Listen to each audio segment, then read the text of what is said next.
Yeah, so we obviously got connected to you, Mark, through your brother Brian, who's at West Point, and we were talking before we started about playing. Was it with your brother or against your brother It was with him. It was like a competitive indoor league in Chicago.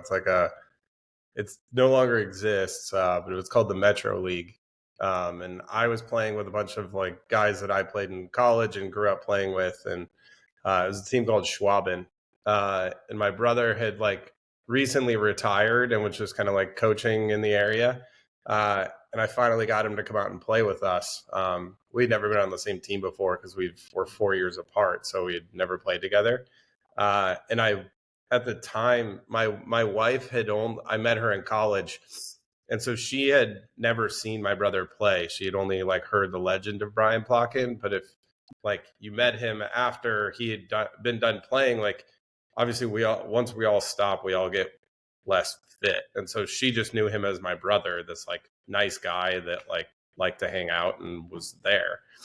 And so she'd only heard stories about like how good he was, and so I was like, well, just come watch this game, it'll be kind of funny. And so my brother is like, fine, I'll play. I'm only going to play forward though. I'm not playing midfield. I'm not running back, whatever. And I was like, that's fine. Just come. It'll be fun. And so my brother, and these are short shifts. It's indoor. So it's like a minute and a half, 2 minutes. So my brother in the first like 3 minutes trots onto the field for his first shift, receives a ball around like near like the top of the box. His first two touches are a prep touch, and then he smashes it into the upper corner and scores, and then just jogs off the field because typically once you score an indoor, everybody just line changes. So he was on the field for a grand total of like 5 seconds. So then next shift comes around, he trots out in the field, like gets involved in a combination, next touch, smashes one into the upper corner again, turns around, jogs off the field. He's been on the field for a total of maybe 20 seconds, has 2 goals. And I just turned and looked into the stands at my wife, who was just cracking up, like looking around, like, who is this person? Lo and behold, he wound up scoring 4 goals in the first half, and he maybe took 10 touches. So his left foot was ridiculous. He could put it wherever he wanted. It was like very fun to watch. So growing up as like a younger brother, yeah, like you always looked up to him, and everybody in the area knew who he was. So it was like cool for me to be able to like, yeah, that's my big brother. So always looked up to him, and he's always been like an awesome mentor for me. And now just kind of being in this profession together, it's great to have somebody kind of like walking the same path as you that you can kind of like throw stuff at the wall with, and you can be super candid with and not feel like you're competitive or being cagey. We're like super open about talking about recruiting and things going on with our teams, and try to give each other advice whenever we can. And we're also the ones that reach it. Most people reach out after like a win saying like great win, and so like we're typically the ones that are like, hey brother, just keep going, like you got this, it's gonna be okay. You guys played against each other yet? We haven't. We've been trying to negotiate it. Obviously, with like the distance and the amount that like we travel for the Big East, it's expensive to get out there. So I've been trying to negotiate getting him out here in 2025. So we're working on trying to sort that out. Now, what's that going to? I have a little brother. He's 2 years younger than me, and I mean, it would scare me to play against him just because I'm worried about ruining the family dynamic here, So what would that be like for you guys? I'm sure it'd be cordial at first, but yeah, I don't know, man. That's a tough one to overcome. It happened one time. So in my second year here, when I was the when I was a head coach here, it was like 2019, I think we played. So he was an assistant at Notre Dame at the time. Mm-hmm. So like we coached against each other, like not like head coach against head coach, but obviously he was on the sideline for it. And I think it was like fine leading into it. Like neither of us make a big deal of it. Like we always talk about, look, it's always about our teams. It's never about us. And I think the way that the game ended just made it way, way worse. Where if like we would have just lost in like a normal way, like it would have just been like, oh, we lost to Notre Dame. They were top whatever in the country. It was, we competed well and whatever. But the way that we lost just like left me extremely salty and angry. And he just like felt bad the way that it happened. And so like, and he's like he's super uber competitive, definitely has a soft spot for me. So he definitely like was happy they won, but like really felt bad about how it happened, and then like felt bad about how I was feeling. But like we came out of there and we're like, that wasn't really that fun, because like we like each other, like we don't really go at it like that. So for us to be competing against each other, it was definitely like it was weird on both of us. Mm. Well, you always have kind of like you have a trump card. I mean, you have an excellent head of lettuce, and there's no hair on that man's head. So no, he doesn't look like it's for choice either. I think well, it's gone. What am I supposed to do here?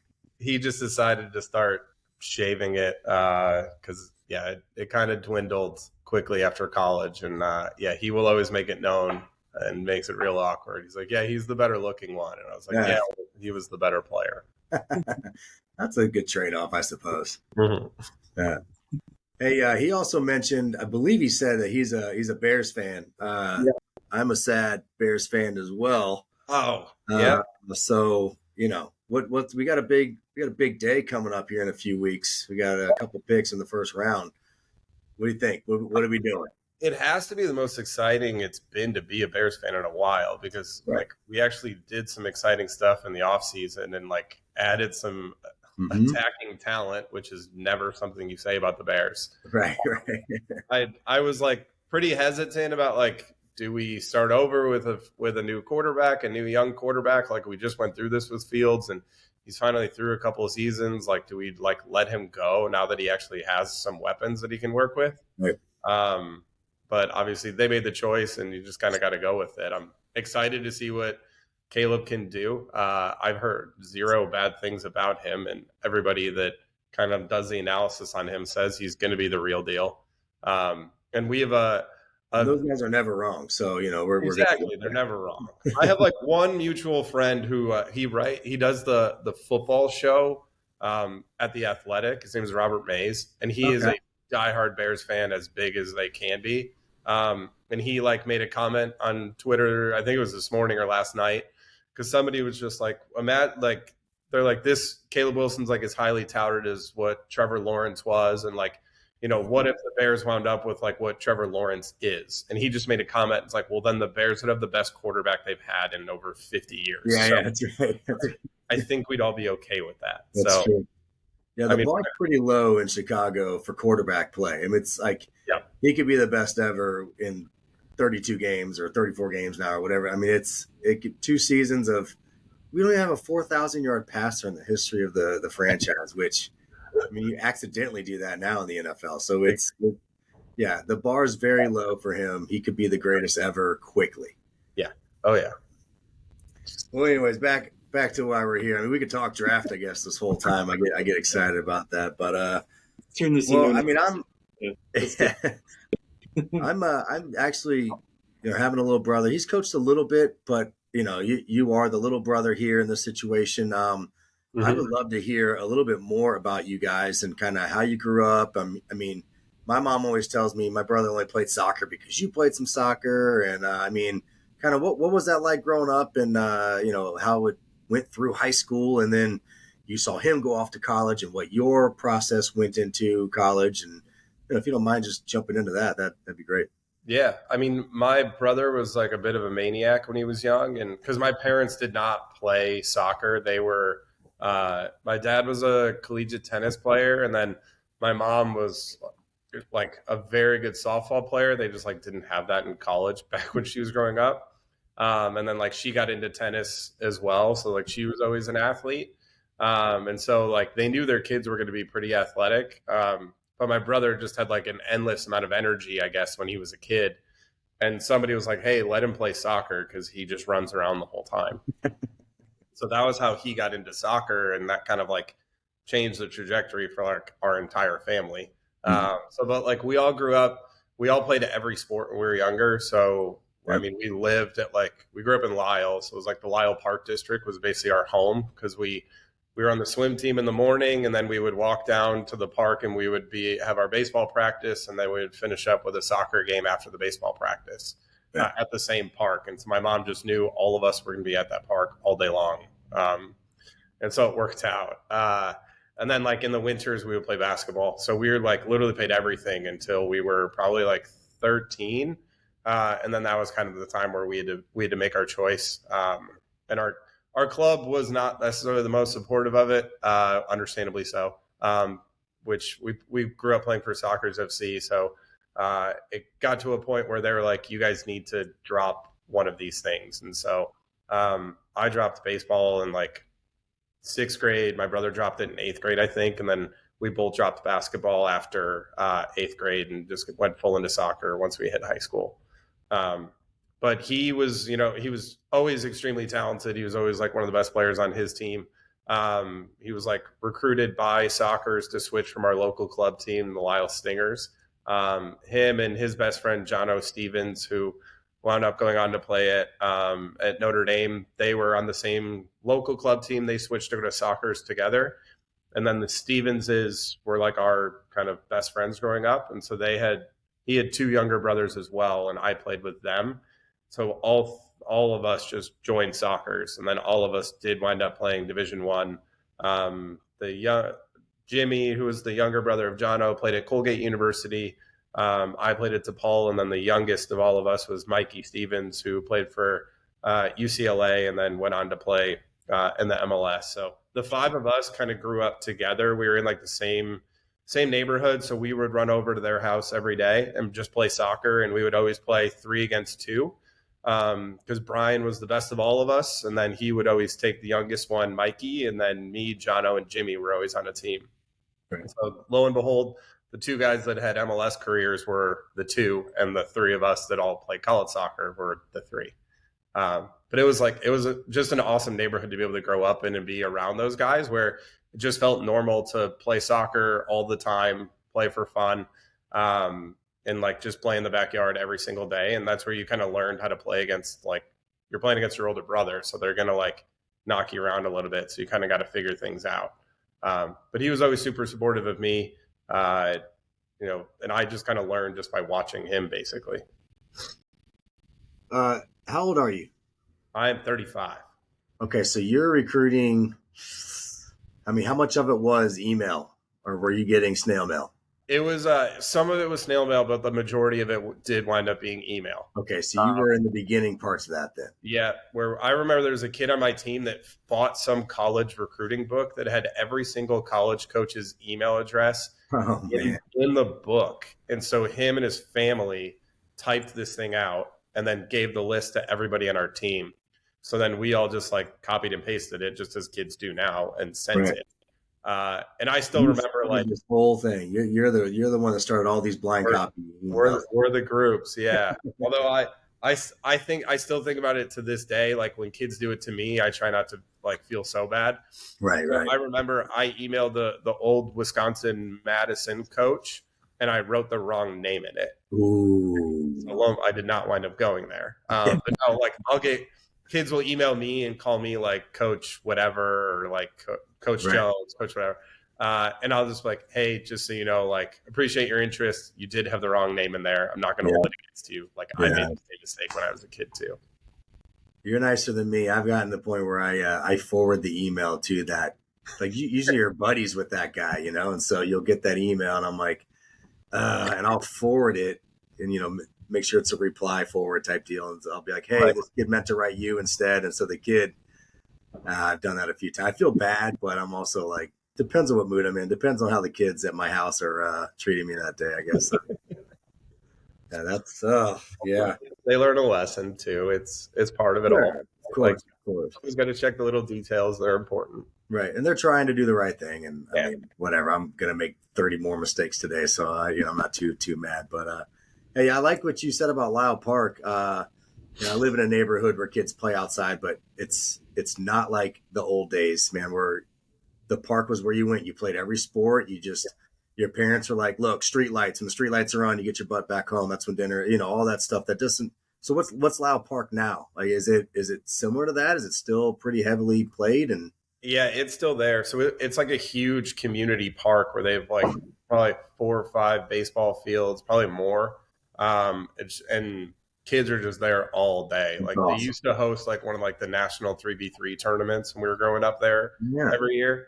But yeah, it was like a one-stop shop for everything. It'd be like my mom would have like our uniforms in the car. She'd pick us up from the pool. She'd be like, "Hey, change in the back seat. I'll drive you down to the other part of it." And then we'd run over and play in our games. Nice. Yeah.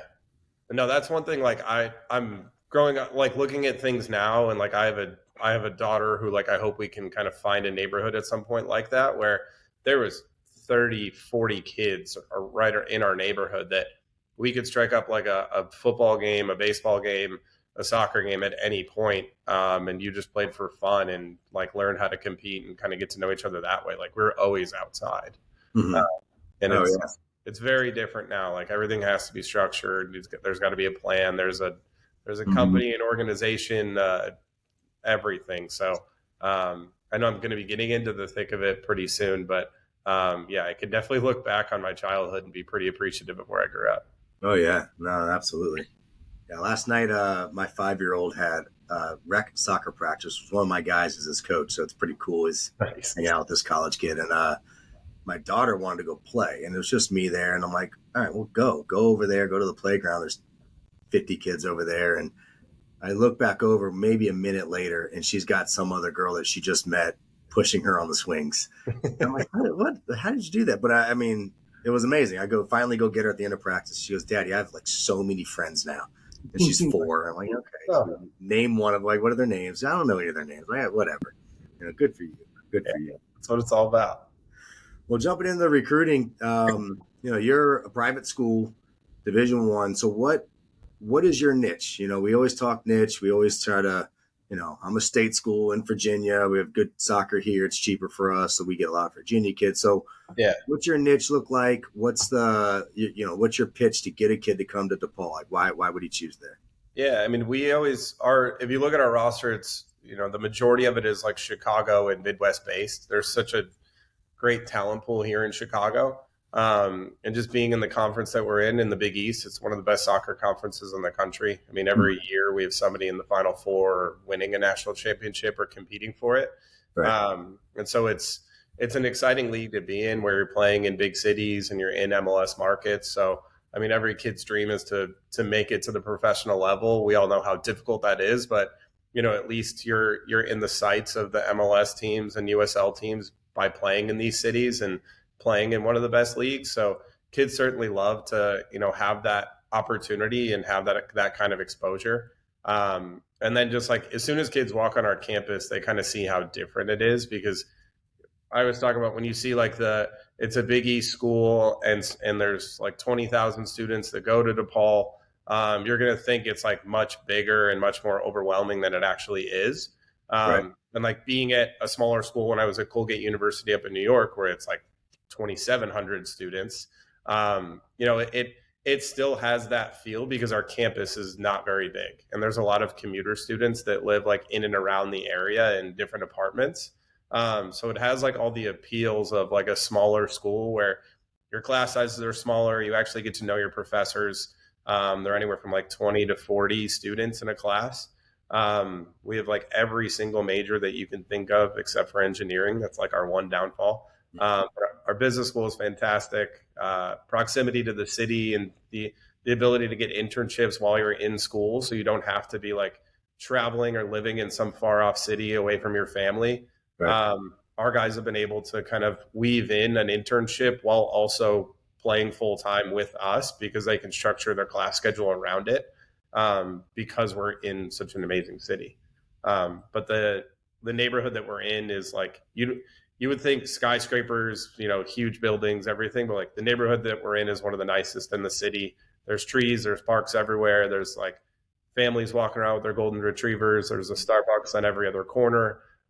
There's one street that you guys are around my age, so I'm assuming you get all the same like Instagram shopping ads that I do of like Allbirds and the marine layer, those kind of things. So basically like one street has all of those shopping things on it within like 2 blocks of our campus. So it's a beautiful neighborhood and like an amazing place to go to school.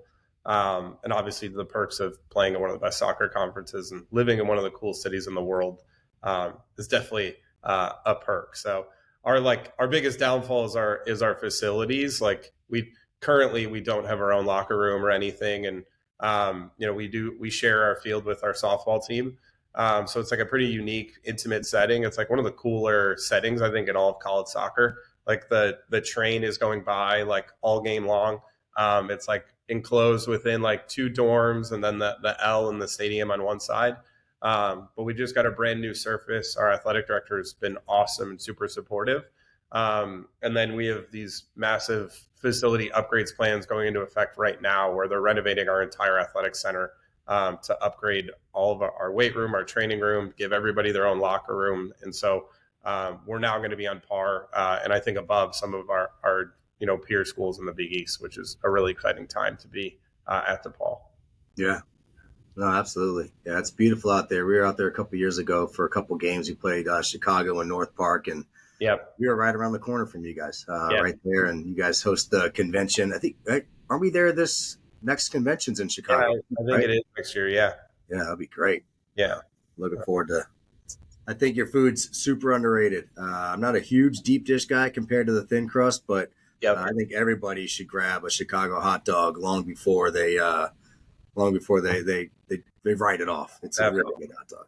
Portillo's needs to be a stop for everybody once you get here. I took my guys there the day before the game, and I was like, well, we're in Chicago. When in Chicago, you got to do it. And 2 of my guys went and got a second dinner, and I was like, man, that's not going to help for tomorrow's game at all. Like it's that they're going to have some stomach issues. A little bit slower. Yeah. Mark, before we started recording, we were talking about, kind of a typical conversation when you have a kid in Coach Sorry. Yeah. This is Coach Shaw. I heard somebody talking about food, so I had to stick my head in and see what was going on. We have some of the best food here in Chicago. If you've seen the show The Bear on Hulu, they've been highlighting a lot of it. Oh yeah. We're bringing Coach next convention. We're bringing Coach Shaw with us, so you'll have to show us around a little bit, show us to the top spots. He can get his grub on. Scott, before you start, I do have a real question. I get in an argument with my guys all the time about this. Ketchup on a hot dog. I do. Yeah. You do it. Okay. I do it. Yeah. If you'll meet people, there's some people who are like so anti about it. Like, look, ketchup is good, so I put it on my hot dog. Yeah. I combine the two, and I don't know.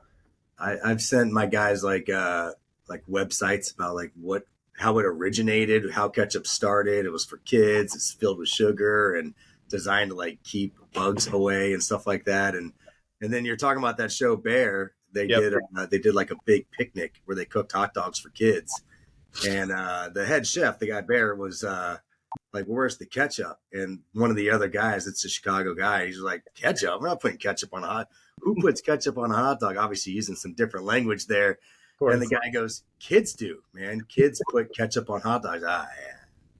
All right. Anyways, I totally diverted there. Sorry about that. All good. I put ketchup. Yeah, go ahead. Yeah. But yeah, I would. We were talking before we started recording about kind of a typical conversation when you have a kid on a visit, and you made the point that you can tell the audience, what the point you make to recruits that you have in your office, like from the jump, and then maybe just walk us through what a typical visit's like with you guys. Yeah, I mean, like I talked about before, like one of the big selling points of DePaul is the intimacy of it and the people and like the amount of quality time you get around us.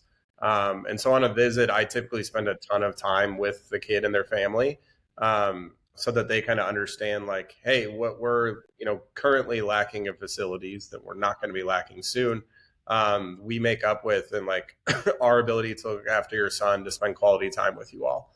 I'm not some head coach that sits in my ivory tower away from everything and stays detached. I'm involved in it. I'm there. I'm a human being, and I understand how difficult and how kind of overwhelming this process can be. So as soon as the family comes and sits in my office, I just kind of lay out, this is the plan for today. We're so excited for you guys to be here. Typically they'll get to see a training session or a lifting session with our guys, or if they don't get to see that, we'll bring a couple of our guys to lunch with us so that, the family can get to know our players. Because ultimately, like my old coach at Colgate, Eric Ronning, used to say, like, buildings are all brick and mortar. Every university has them. The difference is the people. And so and we love the guys on our team. They're tremendous human beings. And, we feel like the people involved in our program are our greatest selling point.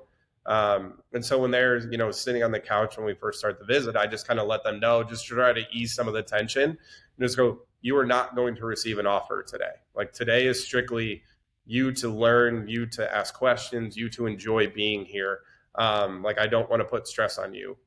And so you're here just to learn and take in information and then put us in, your bin of schools that I'm interested in, or you may make a decision at the end of the day, that's not a school that I'm interested in. And that's okay, because ultimately for me, I want you to choose our school because you love the school, you love the program, you like what we're talking about and feel it fits your values. Because I don't want any kid to come here and then think like, well, what if? So I don't put like that hard deadline on kids before they walk out of my office. Like, here's your offer. You have, 48 hours. I need to know by then. Otherwise the offer is gone. Because I don't want a kid to choose my program out of fear that like they're not going to get another offer. And I never want them to step on campus and be involved in our program. Be like, well, what if I would have gone to visit here? Or what if I would have gone to visit there? I can take if a kid chooses not to come to us. Look, they didn't want to come to DePaul. This wasn't for them. I want kids that choose DePaul to love it and be here for 4 years. And for me, it's not just 4 years, it's the next 50 years, because I want you coming back on alumni day. I want you, checking up on, how the team's doing through the season. I want you to come back. We do like a spring golf outing that is awesome for all the alums to come to. We do like a networking event for the guys on the team. So I want you involved in the program for the rest of, your life. And I want DePaul to become a part of the fabric of who you are. I don't want it to be a transactional thing where like you came here, you got your degree, you played college soccer, and then you left and you never turned back. That's not the experience that I'm trying to give to our kids. I want them to really love and, enjoy their experience. Yeah. And I pretty much parrot everything you just said to my guys. And, with the way the transfer portal is nowadays, these kids can leave in a heartbeat and be heavily recruited. And, it speaks to your program when you don't have a bunch of kids just loading up in there every year, unless it's some grad thing or something, which my guess is you're just like me. If I got a kid that wants to go off to grad school, I'm making calls for him to find him a good home. Hopefully it's not somebody I got to play against, but, it's, if that's what's best for the kids, what's best for the kids. So no, kudos to you. That's awesome to hear that it's a full experience there as well. And that's amazing. What type of golf outing is it like? What's that look like? So we usually get like 30 to 40 guys and just like kind of do it on like a Saturday afternoon at like a local course that like they're pretty laid back. So they like let us just kind of have fun and have a good time. And we all finish up at the end. There's like a little terrace that we all sit at. And I always have like some giveaways for the guys, and we'll all just kind of sit there and share old stories. And it's fun. Like some of the original guys from when the team started in the 80s are there and can kind of tell their old stories about how like the team used to play games at a high school up north and they didn't have a field on campus. And then some of the guys like just before me used to practice at a field out like by the lake, like a public field. So when like my group came in, I was very fortunate that like we had a nice new turf field on campus, basically attached to our athletic center, where you walk out the back door and you're on your field. So I never really had to do much of that. And so it's been pretty amazing to see the evolution of DePaul over the last, 20 or so years. Well, it says something that you're an alum. You played there, you believe in the program, you believe in the history, and you believe in the future. And I'm an alum here as well. And I can't tell you how many parents are like, oh, you haven't left. And like, yeah, I'm married into the area. I can't leave now. But, you're kind of stuck with me. But it's interesting. I talk to people all the time. I use my alumni all the time when people ask the fun question about your culture. I always kind of tease kids. I'm like, what coach is going to tell you he has a terrible culture? I mean, that's just, they're all going to say something. So I usually talk about my alums. And we have a golf tournament as well. I think Scott's actually played in it a couple times. and a bunch of alums, a bunch of friends of the alums and family members and stuff like that. So it's not just alumni. Yeah. But if I remember the first time I got the head job, and I moved into a different role where it wasn't just, I mean, as the assistant coach, I was like, I'm gonna have some beers and have some fun with my buddies, but my first time as the head coach, I listened to all the guys. Like I was just kind of sitting around. I was listening to them, and they didn't talk about the soccer, like the actual stuff on the field, like you had just mentioned where that you had played or whatever, but none of them talked about the soccer. They talked about all the experiences that came with being at this school. And, some of it can't repeat on this podcast, of course, but, it really was an amazing thing. And you're right. There are guys coming from all generations, multiple decades ago, coming back to just feel like college kids all over again is what they're doing. And even if it's just for a few hours and a few beers and a few lost golf balls, it means the world to those guys. And I tell that exact story to all the recruits that we're heavy on that we really like. It's like, yeah, you're going to be 40 years old and I'm going to want you back here if I'm still here, I guess. But it's amazing. It's great to hear that you're doing the exact same thing. It's really a cool feeling. Yeah. I mean, I got coffee with an alum yesterday who hadn't really been a part of the program or near it in a long time. And I was just like, hey, can we grab a cup of coffee so I can just kind of talk about what we're doing, what I'm doing, and how our program is kind of going forward from here. And so we just grabbed coffee, and he was like, so he's like, what's your goal in all this? He's like, is it like money? And I was just like, look, money is great. Yeah. That always helps all of us do what we're doing. I was like, but for me, it was like, I just want you to be around. I was like, come back, come to an alumni day, come to a game, bring your kids, come to the golf outing. Just when we're doing networking stuff, show up. And if our kids are ever looking for guidance, in your career space, you've had a lot of experience, can you be a mentor for our kids? I'm more about the relationship and just the quality that we can get from our alumni. Yes, of course, money, I'm going to ask for that. That's helps us do kind of unique things and awesome things with our program. But for me, it's I want you to feel a part of it and a part of the success, and you're having an impact on these kids' lives, because ultimately that's what everybody wants. You want to help the program, you want to do right by the program. And that's kind of what we teach our guys every day. It's be a great teammate all the time, and just look out for each other. And that extends way after, you're finished playing here. You can always be a great teammate to this program.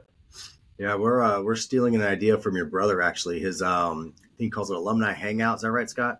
The alumni hangout, where we do a similar, just bring in a few alums. I'm sure he has it topicked up, hey, we're going to talk about what you're doing after school, or whatever. I'm sure he's got some sort of topic for each one. But we have our first one in the next week or so, and I asked my alums, the 3 or 4 guys that I wanted on the first one, and they're like, "Oh, that sounds awesome! I get to talk to these guys," and it's it really is a cool thing. It's cool when they reach out. We went down to Greer. It's about an 8-hour drive. And we have an alum that's a Hall of Famer here that we called to come. Hey, we're going to be in town. He's from the 1980s when he played, and he got so excited, changed his plans, showed up wearing our soccer scarf, and then as he walks into the restaurant, picks it up and starts chanting some stuff, and then we embarrassed everybody, but we're all laughing. He's it. Yeah, I love it. Absolutely. Yeah. He's from the 80s. He's got kids in college himself, and right.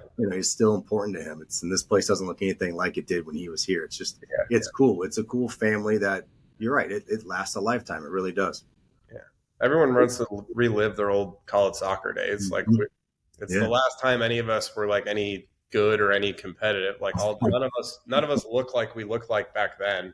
And so to be able to relive it and be able to tell those stories, everybody has jobs now that they never want to talk about. So they'd rather talk about what brought them joy, and the last time they were having fun playing soccer and we're in good shape. It was back in college. So 100%. We all love hearing those old stories. Talk about, how you're making sure that you're recruiting kids that'll fit into that culture, in that program. You're it's in your blood at this point. So how do you identify, aside from what's obvious on the field to what's not so obvious? What are those factors, characteristics that you're looking for? Yeah, we definitely make sure that we watch the kid multiple times and that everybody on our staff sees them, so that, because we all can kind of see and notice different things. And so that we come to an agreement on like, yeah, this is our guy, let's go for it. And then I think it's really important to reach out to their coaches, because their coaches are working with them every single day. And you get to know, they obviously know what the kids are like when it's not a massive college showcase where every single college coach is watching and they're all trying to do the right things. It's on that Tuesday night in Schaumburg, Illinois, when it's 40 degrees and 20-mile-an-hour winds. Like, are you still working as hard and doing all the right things, that you're doing in 75-degree heat in Phoenix on perfect grass fields? And so the coaches are the ones that see that, and you develop relationship with a lot of these club coaches and high school coaches that kind of understand like who we're about and what fits us, and they can kind of tell us like, hey, this is what this kid is like, or like, hey, he's great on the field, but he has like a couple of these things. Like, I think you can help him, but it's going to take a little bit of work. And so once you hear kind of like red flags, you're like, all right, probably not the right fit. If it's one, like, I think that's okay, because college is about developing, and like, it's our job as coaches, not just to coach them as soccer players, but to help them develop into like productive members of society after college. So yeah, if I just get a perfect human being, there's not a lot that, like, if I just recruited 28 perfect kids, like, there's not a lot that I'm going to be teaching them, right? Like, they all have tremendous habits. They've gotten here for a reason. And so sometimes I think it's okay to have like some kids that come from different backgrounds, or, maybe a little bit, lesser academically, but because if they're put into an environment around kids that really do great academically, they can really raise their level. Just like if you take a kid who's, a little bit raw technically, but like has a ton of athleticism, like, and they're around more kids who are technical, their technical level is going to grow. And so I think it's important that we realize that like, we are still coaches. We are not coaching. We're not professional soccer coaches where like you bring a kid in and he's not good enough and you just get rid of him. Like, it's our job to develop them, to help them grow throughout the college career, because ultimately that's what college is about. It's making mistakes, learning from them, developing, and leaving the program better than when you found it. Yeah, it's such a good point. I bring in kids and you get excited about them. They show up. They're still pretty good, but they're making mistakes. They're doing something like, I got to fix it. And I always have to remind myself or my staff or whatever. And we say, well, if they were perfect, they wouldn't be here. Like, yeah. It's just the way it is. They'd get a day one scholarship, or they would have been signed a pro contract in their teens or whatever. And it's such a good point. I mean, at the end of the day, we want these kids leaving us and being, for our sake, better men, better husbands, better fathers, and better employees, and better neighbors, and giving back to their communities, or coming back to DePaul or to CNU. It's just, that's the end goal all the time. Of course, you want to win. Like, no two ways around it. But once that whistle blows, they're still yours. They're still, your job's not over because the game's over. And so right. A lot of people don't see that yet. How many kids write you and they wrote you just because you're Division I, or just because you had a good season or whatever. It's like, all right, well, I hope you're here for way more than that. I really do. Yeah.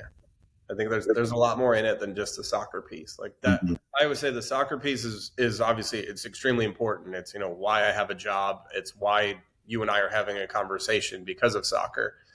But the fun part is all the other stuff that goes like when we're not on the field for those 2 hours together, where like you're being challenged as a human being, and we're helping you kind of get through this phase of learning how to be an individual, learning how to make your own decisions with what you eat, when you sleep, when to study, to go to class, to not go to class, and then like the repercussions that come when you do make a mistake, to be held accountable so that you learn these good habits. By the time you're a junior and a senior, you're teaching the younger guys, this is how we do things here. Yeah. One other thing I wanted to get into a little bit was how you guys kind of predict the transfer portal is going to impact, from you in a Power 5 conference, and then how that might trickle down to what Cheese is doing from a recruiting standpoint, and and then thinking of it from the lens of a recruit and their families, and what their strategy should be to if they get turned down by their dream school, maybe they have the ability to play at DePaul in the Power 5 in the Big East. But because of the transfer portal, and maybe this doesn't apply directly to you, but maybe just kind of address the trickle down effect that's gonna. I'm thinking that's what's gonna happen, and I think it already is. And how to kind of be strategic in your recruiting process as a kid. So if there was for us, like that was kind of our initial thought process was like, we're going to play a bunch of freshmen. We're going to develop them. Our second year, we're going to play a bunch of freshmen. We're going to develop them. And we've learned that just like, you can't do that. You have to be, the trend in all of college soccer is get older and stay old as much as you can. If you're playing a bunch of freshmen, there's a very low likelihood you're going to have success. And I was okay with that initially because for me, it was just like, I'm trying to establish, how I want the culture to be and what I want the standards to be. And I need these first couple groups to play a lot, to be out there so that they embrace kind of like what we're doing here. So by the time they're juniors and seniors, they can teach the younger guys like what the culture is going to be about. And we're in a position now where like, that's what we have. We're like the talented kids that were, the freshmen before are now like juniors that have kind of lived through it with some of the original guys that we coached. And so they have the standards, they understand like what we value here. And they're teaching these like newer, talented, younger kids that have like played in MLS Next Pro and have scored goals in that league and have made their debut in USL Championship, who are super talented, who need to learn like how things work at the college level and how things work at DePaul. And so we've had to transition a little bit now that we've kind of like set our standard with our culture and, have our guys where we have to add in some transfers. We're looking a little bit more internationally. We're looking at the junior college ranks because everyone else at the highest level is doing it. And you can't go compete with those guys if you don't have the same weapons that they have. And I've been and I know, like, I think sometimes you have to adapt. You have to be, honest about things. And so, in the initial recruiting stage, it was one of my selling points of like, hey, we don't really get transfers. It's very rare. We don't recruit internationally. We're focused on development and everything. And now we have to be a little bit of a mixture of both in order to compete and allow our guys the best chance to win soccer games as well. And so we've kind of adapted our recruiting strategy some over the last kind of year and a half or so where, we've added a couple junior college guys. We've added a grad transfer for next year. Which is not something that we typically do. But in order to compete at the highest level in our league, you have to be able to do that. And I always talk at every single one of like our ID camps and every recruit that comes on our campus. It's like, look, the number of Division I spots for, the regular high school recruit coming up is less and less. And so you have to be much more, willing to maybe take either a lesser scholarship to have that Division I spot or no scholarship to have that Division I spot that you're looking for. Because coaches are looking to fill those with older players. So if you are getting a spot, that means like they do value you. They do think you have an opportunity to play. They're just looking to invest their money in, a transfer who has 2 years of college experience or, international who's 22 years old, because it's not that any of us, I think, necessarily want to be doing that, but it's part of the nature in order to compete and to win games.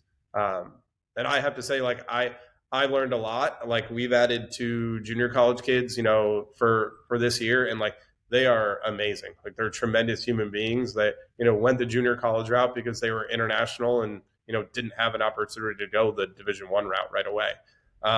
And like they have been amazing for our program and, help kind of setting a different, course for our culture. And I'm just super excited about it. Yeah, it's been interesting. Of course, COVID makes everything wild. And I feel like that I'm interested to see what happens in a few more years once the COVID eligibility is dead and what that looks like to the transfer portal. Because you go on there here in 3 years, it should be mostly just the grad school thing still if a kid redshirted, or because right now it's grad school heavy because these kids are graduating on time and they just had the eligibility. Now there needs to be a redshirted kid that's, now in a year or two, once it's all kind of phased itself back to normal, or it's a kid who's just like, man, I'm unhappy, I got to get out of here, which is what it used to be. But you talk about trickle down, Scott. I was at the Greer Showcase, Big ECNL Showcase, and you're talking December, and you look at all these brochures, and nobody was committed. I say nobody, like in comparison to what it used to be. And if you would have started your recruiting process that day, you could have loaded your roster up. There was a lot of talent out there, and it's interesting. I don't want to use any names here, but a club guy reached out to me recently because he had heard from another college coach. He had said, "Hey, just so you know, you're now the third way for me to recruit. And I'm going to go international and transfer portal before I go club for the reasons you just talked about. They're older, they're more mature, they've done the college game already or the international game already. They are more prepared day one to help me, and I got to compete with everybody else who's doing the same thing. And so if I want to keep my job, if I want to win, if I want to be competitive, I don't have as much time as I used to in the past to load up with freshmen and be competitive because you're playing against 24-year-old men in a lot of cases. And, I forget who it was. I believe it was Syracuse they brought their incoming class in a year or two ago, and that incoming class had like 100+ games of college experience already. And you're like, wow, like I've got a bunch of 17-year-olds. Hopefully they turn 18 before they check in. And, I'm interested to see what happens in the next couple of years. Where does that come back to? That's one thing like we've noticed as well. It's almost gone backwards as far like kids there was like a phase where every kid was like, if you weren't committed by the end of like your junior year, you were scared because you're like, going into my senior year, I'm not committed. I'm probably, not going to go the Division I route because all the Division I's are done recruiting. Like the money's gone. Right. Yeah, we used to be finished recruiting by like right after like the academy playoffs in like June. Yep. With our like junior class. So we were already starting to look at sophomores at that. And now we're like, we've slowed down a lot and there's so much more talent out there. Like you were saying, when we were in Phoenix at the MLS Next Showcase, there are so many like super talented kids that aren't committed. And like you used to get brochures of like a U19 team and there was like 2 kids that weren't committed. And now it's like there are 2 kids that are committed and everybody else is still open. Well, and for you, you're talking about timeline. If you're waiting for transfer portal kids or you're waiting for international, your timeline changes from June a year earlier to maybe January the year of. Yeah. I mean, it's got to be scary in your world, especially. I mean, it does happen to us a little bit, but not as much as Division I world. But if you're waiting for the transfer portal, you're waiting for your season to end so you could see who's available. Or maybe it's a bunch of kids that are like, well, I think now that this kid's gone, I'm going to give it the spring semester and see what happens. I got a couple games there and we're losing 10 guys. So I'm going to be a main piece of the puzzle in the spring. And so like, here we are in late March. In the next 3 weeks, the transfer portal is going to be loaded up again with kids that maybe have had their exit meetings at DePaul or CNU or wherever. And they're like, hey, you're second or third or fourth or whatever in this position. So, I'm entering the portal. And so it's going to load up again. And you're talking April or May. We start 4 or 5 months later, so it's talk about timelines, talk about how it's now a lot more stressful for us. Like, I need a guy. And I'm hoping that the portal has that guy and it's June. It's just the whole landscape's changed and it's a little nerve wracking. Yeah. And and everybody's going after like that guy. Right. Mm-hmm. Like you see a kid that scored 8 goals going to the transfer portal. That kid's automatically getting a full scholarship somewhere because somebody has a full scholarship that they can throw at them. And so you have to like plan it strategically. And for us, it's like we try to go after, the local talent that we know about and, want to embrace. And we try to go after them, first. And we'll always have we'll still always have that where like we'll have some local guys committed during their junior year that we've known about and seen a lot and, just have a great relationship with. And that's still, there right now. Mm-hmm. And then, you just kind of plan out to see like, okay, what's going to happen in the transfer portal? Is there somebody that can help us? Do we have an immediate need? We use it if we have an immediate need. Like we need a, stud center back. That's a hole. We just lost a 5th-year guy. Like, you can't fill that with a freshman. You have to fill that with an older player. And so we're not just going in there just to get guys. Like, we're going in there to like make sure it's an impact guy that's going to help this program, that's going to be the right person. Like I wouldn't be me. I wouldn't be like have the impact that I believe I have with our team and give the experience that I do if I started kind of going fully that way, because that's not where my strength is. That's not who I know how to manage and who I connect with. You know, my connections are with, you know, the kids that can develop that I've known for a while. And the one-off guys, like I work really hard to develop those relationships like quickly because you only have a grad transfer for 2.5 months. Right. So it has to be the right fit for sure. It's really hard, but I do feel for the high school kids coming up because it has changed a lot. It's so different. And I hope that like the after effects of the COVID years kind of resets it, at least some, where more spots open up for them. But I think it's probably, you know, increase the quality at Division II and Division III, because there's a lot of kids that have realized like, all right, I can't go Division I, but I can get a heck of an education and play a ton at Division III. Right. And I think that the quality at those levels has now, I think, risen, which is a good thing for everybody. Oh, 100%. Yeah, I got kids that I'm like, wow, this kid might have gotten a few bucks 5-10 years ago. Now he's doesn't have a list and he's going to come to me, and I'm like, all right, I mean, great, that's awesome. But you know, it's interesting. We've kind of talked about culture, and now we're talking about the transfer portal. And we were talking football earlier, and it's interesting. I'm listening to these people. I've become fans of coaches and people talking about coaches. And one of the things I've heard recently, and maybe you could talk on this, is because of the portal and because of basically these kids being rentals. You know, you're talking 2.5 months, or maybe you get a year out of the kid and he'll stick around for one more semester, maybe. But I mean, that's got to change the levels in the locker room, the dynamic. And if you bring in 6 transfers plus a handful of young guys, and you got all these kids that are like, oh, I thought it was my turn next. Now you got this kid. And I mean, I would imagine that there are plenty of stories out there, especially in the Division I world, where the kids, you know, programs that have been heavy transfer portal, where they're like, man, we've had to make sure we're very deliberate about our culture and make sure we're very deliberate about keeping the sanity in the locker room. And, you know, I don't want to lose all my young guys and have to just keep digging into the portal and getting these rentals just to make my roster full and staying competitive. I mean, are you experiencing that? Or you got some stories for us that you've seen where it's like, yeah, that team's a lot different now because of what's gone on? Yeah, I mean, I've certainly come up against it where it's like, you know, one year a team is like incredible, and then the next year there's, you know, 10 new faces that I didn't know who they were last year that are now wearing their uniform, and their level drops. And you know, you're playing with fire there. Like, you're not. It's tough to like you're saying, like the relationships of the guys, the culture of it all, the commitment of the guys too. Like, are they just like there for a transactional relationship, or are they there for the transformative piece of like being a great teammate, establishing those relationships with the guys around them?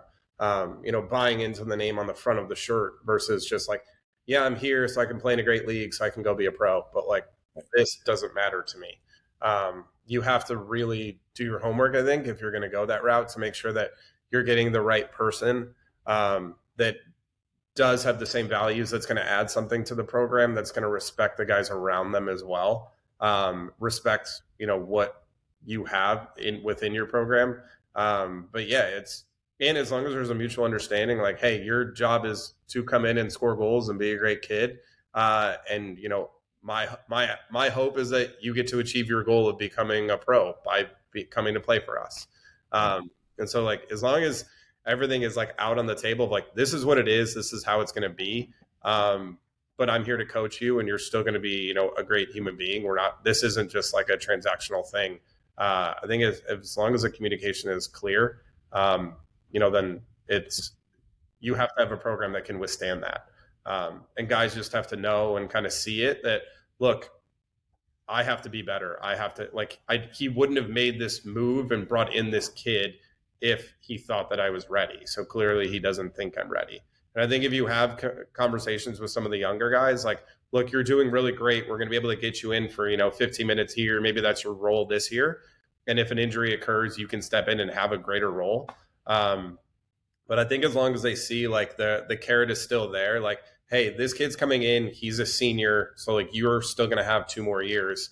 You're going to develop, you're going to learn from him, so that when you step out there, you're going to be the best version of yourself. And I think if you say like, hey, these kids can help you, like, yes, they are going to take some of your playing time away for sure. But competition is good. If you want to take the minutes, then beat him out. I've always demonstrated I'll play the best players. So it's on you then to raise your level, come back fitter, work over the summer, go play for a team, make sure you come back super sharp and beat him out for the position. That just makes us better. Yeah, and you're talking about being honest on the front end, being transparent, making sure these kids know exactly what you're thinking. Because I always tell people, it's like at the end of the day, they're going to find out whether, the honesty is going to come out. Do you want them to find out the hard way down the road where you're coming off a little like, he wasn't fully honest with me? Or do you want to give them the truth right away? Well, cool, guys. You guys have anything else you want to throw out there? No, I mean, if you want to talk some Bears, I mean, I'm excited. I think like one big piece of advice that I try to give to kids is like, research the rosters, research the programs, and look at, the recruiting classes that are coming in. And then you'll know what you're getting yourself into. Like if you look and see that a recruiting class has 10 kids and 8 of them are transfers and 2 of them are freshmen, like you can kind of see like what the strategy of the coach is. And there's no right or wrong. There's just a way of doing things. And each coach has their own strategy that works for them. And all of us are trying to win soccer games and trying to keep our jobs, right? So right. I think for the kids, like they have to do their research on the front end and don't just get caught up in, I want to play Division I, I want to go to the ACC, I want to go to the Big Ten, because if you're looking and seeing like, well, what's the strategy when, a position opens up? Does the coach bring in a transfer to then put him in that position, or does he then promote a kid from within who they've been developing? And if that's the program, then like, okay, I think, an American kid coming up, he has a shot in that program. But I think they really need to do the research on the front end. And I think if they do that and understand and are really honest with themselves, like you can say like, well, I'm going to beat him out. It's like, that's fine. But he just brought in a kid that sat on the bench in the Europa League. So he's probably going to play in front of you. Right. And there's nothing wrong with that. He'd play in front of 99% of the kids in the country. But just be brutally honest with yourself so that you can make the best decision for yourself for your college career. Because ultimately, I don't think any kid wants to transfer. They don't go into it thinking that way. So I think that the kids need to do a better job on the front end of researching the programs that they're going into or looking at and evaluating, like, what are my opportunities to play here? What are my chances of playing here? Or is playing important, or do I just want to be a part of something cool? And there's nothing wrong with that either. Yeah, the roster tells a complete story. It really does. I mean, you could see like, oh, hey, I'm a big time center back. I think I want to go to DePaul. Just look at the roster. And, it tells you more than just, oh, okay, they've got 2 senior starters. I could come in and maybe replace them my sophomore year. It doesn't just tell you that story, because you can go back a couple years, look at who the center backs look like. Coach Mark has a type, and I'm going to be able to tell like, oh, look, they're all 6'3". Oh man, I'm 5'9". I mean, I got a big head, but I'm probably not getting recruited, so I need to look at a different place, or maybe Mark likes me as a right back instead because of my size. And, so it tells a complete story. You just look at the last couple of years, what type of kid is he bringing in, he's got a history of bringing in a young guy. They sit for a year or 2, and then they're the man for 2 or 3 years. It's like, that sounds appealing to me. You could tell a whole story before calling us, and you'll see if it makes sense or not. I mean, I agree with you 100%.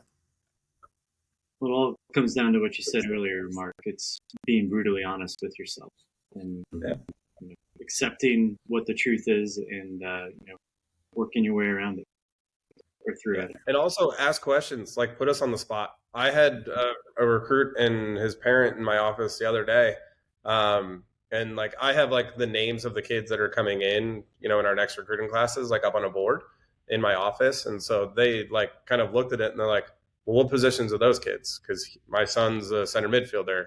What are they? And I like kind of ran through it, and I had to talk about like how he would fit in and how he's different than some of the kids that we have coming in. And I think like if you ask really good questions, like you're going to get honesty. Yeah. If you poke us enough, like we're going to give you the answers. Oh yeah. So we're not trying to hide anything. But if you don't ask, we we're not going to answer all these things. For sure. So Cool. If he's got any other questions? No, I appreciate it, Mark. I got to cut out here in a second. It's my daughter's, she's 4 years old, and it's her Easter egg hunt at her school. So nice. yeah, I'm not missing that, buddy. No, So you got to get there. yeah, it's good seeing you. Good luck. Finish the spring strong, injury free, of course, and I'm sure we'll cross paths somewhere, MLS Next Showcase or something. Sure. And I'll definitely be bugging you when we come out to Chicago in January for the convention. Yeah, please do. No, I appreciate what you guys are doing, and appreciate you guys reaching out as well. It's fun to do these things.